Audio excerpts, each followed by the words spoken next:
Next, combination of capacitors. We have majorly two combination of capacitors. One is series combination and the next parallel combination. We may combine both in one circuit also, mixed combination. So we will see one at a time. In series combination,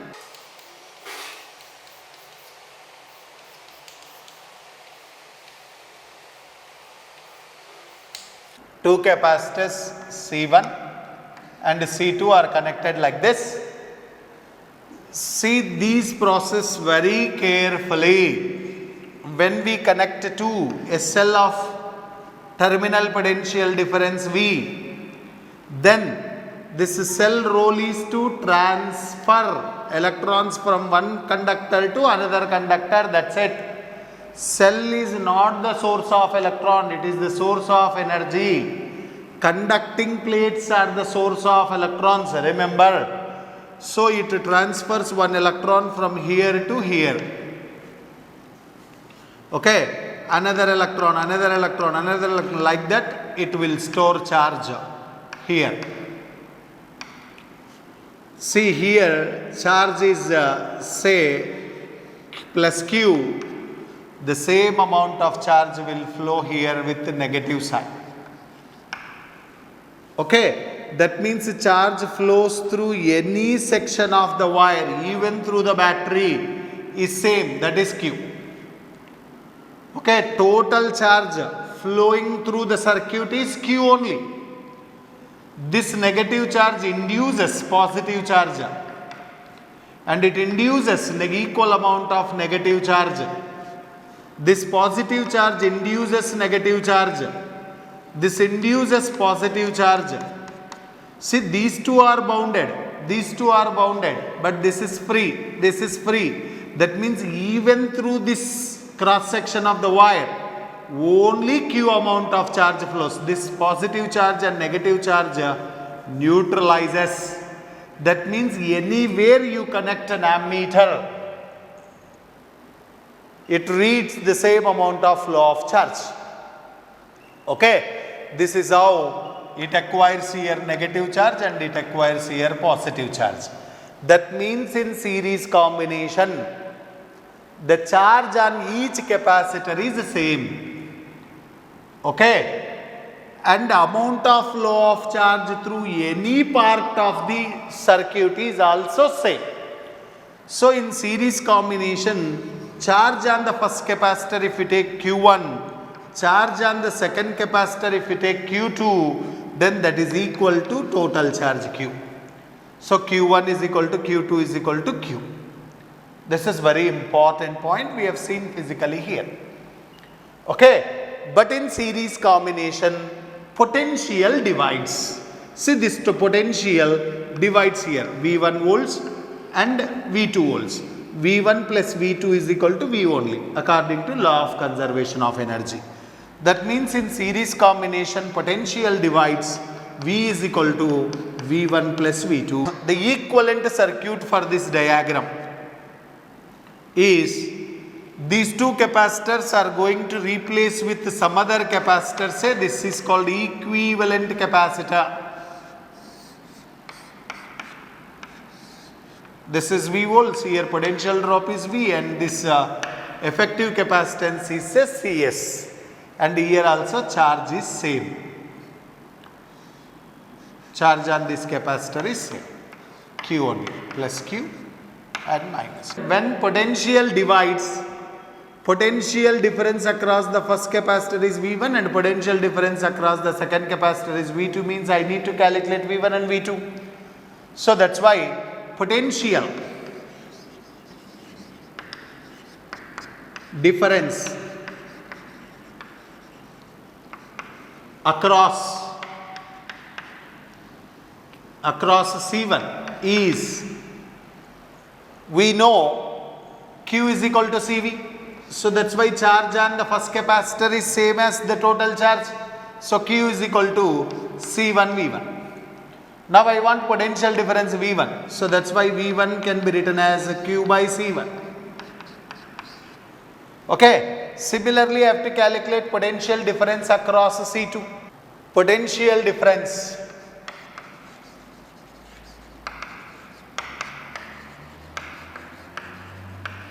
potential difference across C2 is, similarly Q is equal to C2 into V2. So V2 is equal to Q by C2. This is equation number 2. Okay, potential difference across the effective capacitance CS is Q is equal to CS into V. V is equal to Q by CS. So if you substitute in this equation, we know V is equal to V1 plus V2.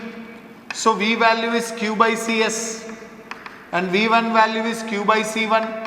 V2 value is Q by C2. Q gets cancels out. Then 1 by CS. CS means effective capacitance in series is 1 by C1 plus 1 by C2. If you have more than two capacitors, then you can go on add 1 by C3 plus 1 by C4 plus 1 by C5 and so on. Okay, my intention is to calculate not 1 by CS.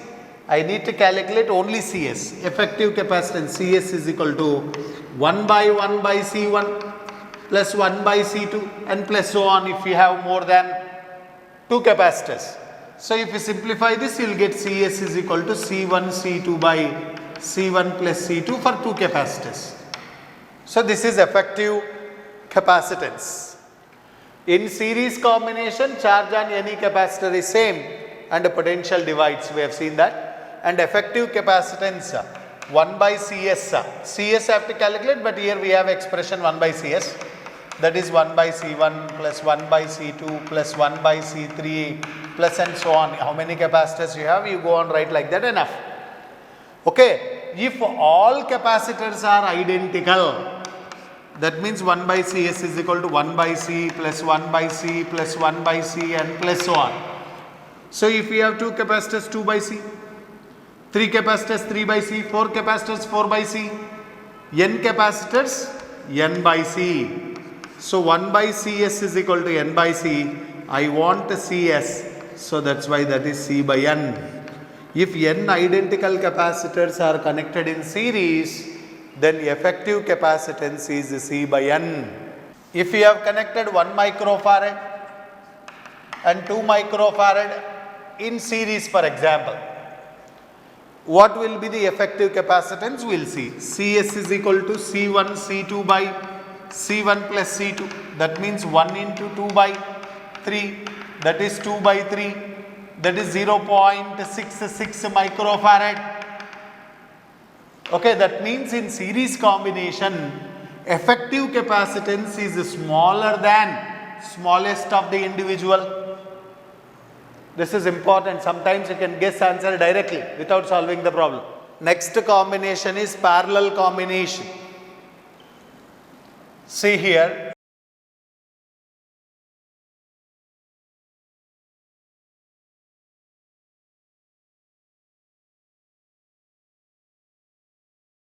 If two capacitors C1 and C2 are connected parallel like this, okay, if you connect a cell, generally this plate loses one electron. That electron will be transferred to this capacitor only on the other side. Okay, similarly this loses and that will be reside on the other plate. So this is how it stores a charge.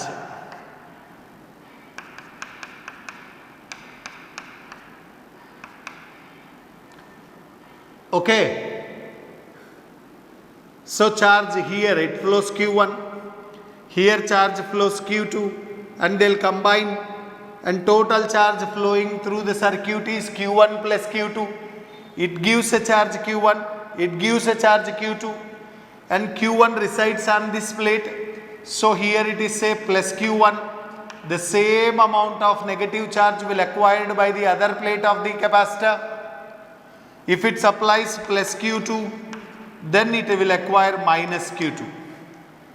So how much amount of, how many number of electrons are flowing from this conductor? Those electrons will reside on this conductor. Number of electrons moving from this conductor will be acquired by the other conductor of the same capacitor. Okay, this is plus Q1 minus Q1 plus Q2 minus Q2. Total amount of charge flowing here is Q1 plus Q2. Total charge here is Q1 plus Q2. Charge on different capacitors is different in parallel combination. That means Q1 plus Q2 is equal to total charge. Okay, that means here charge divides. Okay, total charge divides Q1 and Q2. Okay, but here you see this is a cell high potential terminal. This is high potential. This is low potential. Here low potential. Here high potential. Here same low potential. Here high potential. So that's why potential difference across each capacitor in parallel combination is the same, which is equal to source potential difference. So that means in parallel combination, potential difference across the first capacitor is equal to potential difference across the second capacitor is equal to potential difference across the source. These are very important points in parallel combination. In series combination, we have seen charge is same but potential divides. In parallel combination, potential is same, charge divides. That means I need to calculate charge on the capacitor plates. So that's why charge on capacitor plate. See, first I'll draw equivalent circuit for this. So that is equivalent capacitor. That is a CP. Charge on each plate is Q1 plus Q2. That is Q. Okay. So that's why I'll write it is plus Q and this is minus Q. Total charge resides on it. So charge on the capacitor C1. Charge on capacitor C1 is Q1 is equal to C1 into V1. V1 is V. Okay, similarly charge on capacitor 2.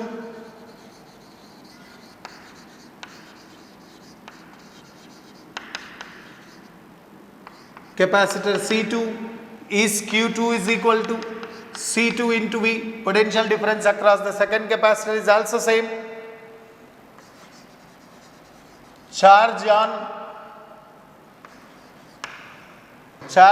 equivalent capacitor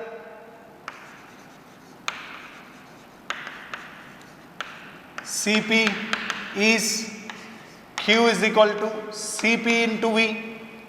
If we substitute all in this equation, Q is equal to Q1 plus Q2, then Q is equal to CP into V. This is C1 into V. This is C2 into V. V common cancel. So CP is equal to C1 plus C2. In case of parallel combination of capacitors, effective capacitance CP is equal to C1 plus C2. If we have more than two capacitors, then we'll write C1 plus C2 plus C3 plus C4 plus C5 and so on. In parallel combination, effective capacitance is C1 plus C2 plus C3 plus so on. If we take n identical capacitors, then it will be C plus C plus C plus so on.